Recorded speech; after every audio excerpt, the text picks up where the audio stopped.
City News is brought to you by East Brewster Lawyers Rotorua, celebrating 100 years of legal excellence and innovation.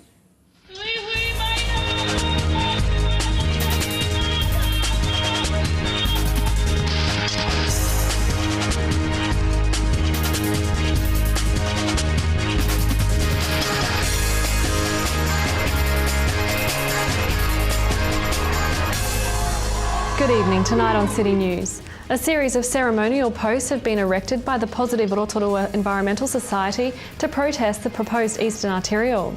Rotorua District's 3 rural volunteer fire forces officially blessed their major new appliances, and more teams than ever take part in the Ripper Rugby Mini World Cup. A series of ceremonial posts have been erected by the Positive Rotorua Environmental Society. The carved posts mark the tribal lands of the 3 hapu directly affected by the proposed Eastern Arterial. The new road would run from the airport to Sala Street, cutting through a Māori reservation, and requires the purchase and demolition of 12 properties. At a dawn ceremony on Sunday, the Society was joined by around 200 local residents, landowners, businesses and tribal organisation opposed to the Eastern Arterial. Tahini Grant from Te Arawa says the day's action is just the beginning.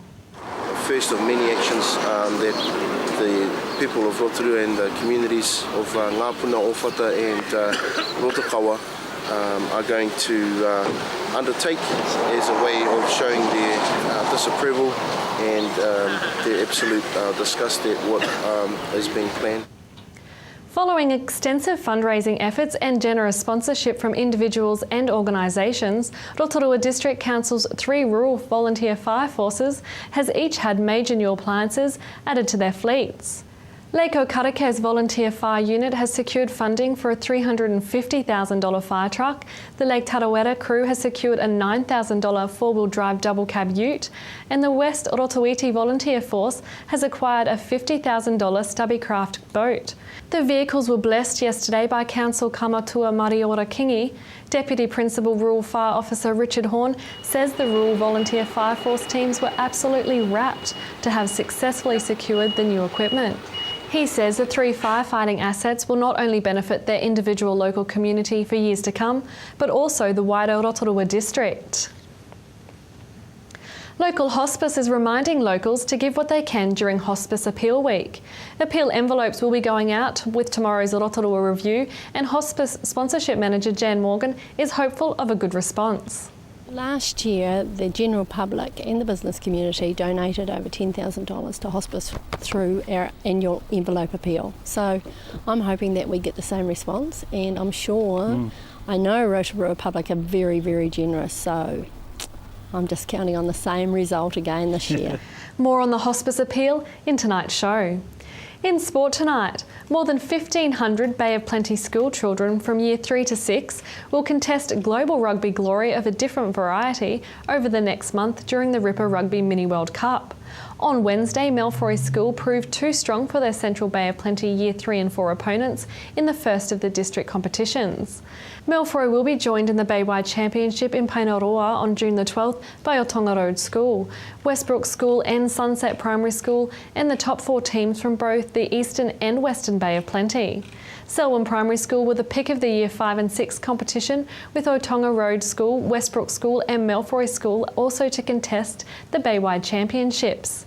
Bay of Plenty Rugby Union Rugby Development Officer Kane Hames says players love the format that has seen increasing numbers participate since it was first launched about 7 years ago. Yeah, Ripper Rugby will get bigger. It's something that we try to integrate with our Sevens program, and the Sevens program is obviously getting a lot bigger. Now, half-time. Yep, half-time. Change side. So it's getting bigger and bigger, and it's something that we're designed to keep here. Rotorua, it has gotten bigger since we started, but you know, I guess it's just about the demand, so we want a lot more schools to get involved. To your weather now. Tonight, some showers with light winds and an overnight low of 9. Tomorrow for Wednesday, showers becoming less frequent, light winds, a high of 15 and a low of 9. And looking out to Thursday, a few showers, then mainly fine with southerlies developing, a high of 15 and a low of 5. In the marine weather forecast for Lake Rotorua, for Wednesday, northerly 10 knots, rising northwest to 15 knots in the evening with waves less than half a metre, fair visibility and showers easing.